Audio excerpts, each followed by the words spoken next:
All right, guys. So this topic is one of my favorite topics to coach on. This is one of the biggest things that I've seen in people's career when they separate themselves from the crowd. And the biggest thing I would tell you is understanding what your why is. When I say what your why is, I mean, what is your purpose? What motivates you? What drives you to run through a brick wall? I'm going to remind you guys that this job is not an easy job. This job as an SDR is a difficult job. You're going to get a lot of rejection. There's going to be a lot of bad days. But when you understand what you're going through to be able to do that, it becomes a lot easier. You go through the grind. For me, an SDR, when it comes to the landscape of sales, is the boot camp role. In reality, a SDR role, you should not be in that role for more than 12 months, and you should, within the first 6 months, be developing into your next role. But for me, the foundational role of any salesperson starts and stops as an SDR. At the end of the day, you can become a fantastic seller, somebody who could present an amazing product.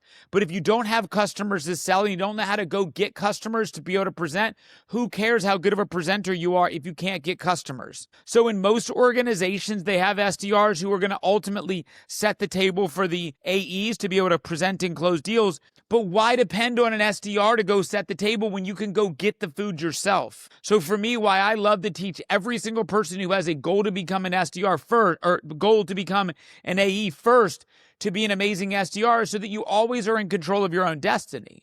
But at the end of the day, you need to know what your destiny is. What do you want to be? What are you doing this for?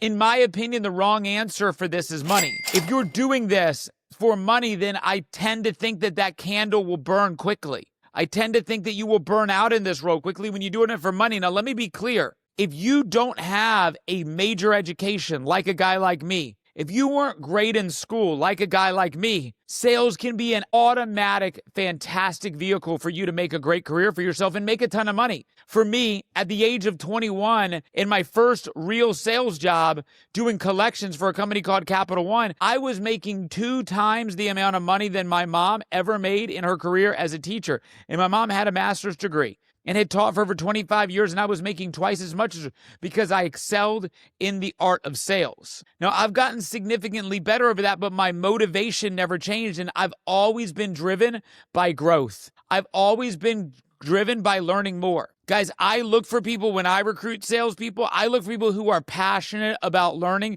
and who are passionate about developing. My whole business sector of Spinwheel has developed around the development, coaching, and mentoring of young salespeople, teaching and developing them to become future leaders inside of my business and throughout industry. I love the fact that we have over a dozen executives who were homegrown, started with me as SDRs, and sit in an executive role. That drives me. But when I was a rep, I was motivated to be, every time a promotion came up, my name needed to be the first one on that list. So growth was always the number one thing for me, wanting to take advantage of every opportunity that came my way.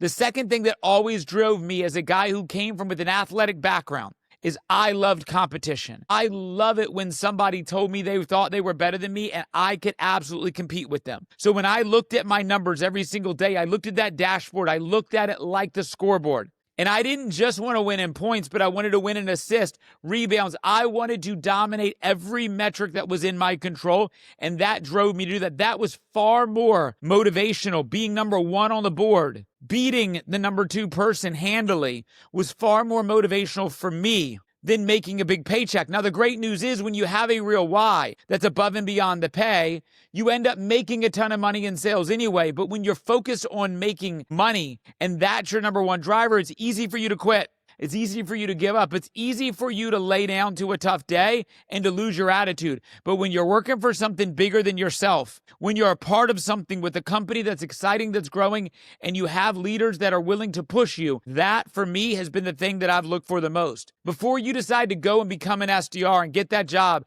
I need you to ask yourself, what is my why? What is the real reason why I do this? If I got this goal, would it change my goal? If your goal is to make $1 million, if you made $1 million, would you stop or would you keep pushing? Because if you would keep pushing, then making money is not necessarily it. And let me tell you, as a guy who's been lucky in his career to make a decent amount of money, the idea of chasing the material things dwindles. But when you have a real why around growing yourself, becoming the best version of you, helping the people around you grow, building something, proving people wrong. My third motivational factor is knowing who my enemies are and choosing them wisely. I love it when somebody tells me I'm not good enough. I love it when somebody tells me you can't do that. When I left the corporate world to start my business, a lot of people looked at me and were like, why would you do that? Why would you leave the comfort of a guaranteed W-2 salary that pays you handsomely to go bet on yourself? And I took that question as in they didn't believe that I could make it. And that is a driving factor for me every single day to put up numbers on the scoreboard to prove them wrong. For me, I've always known what my why is. If you don't know what your why is, you need to figure that out or you'll only go but so far in your career. Good luck.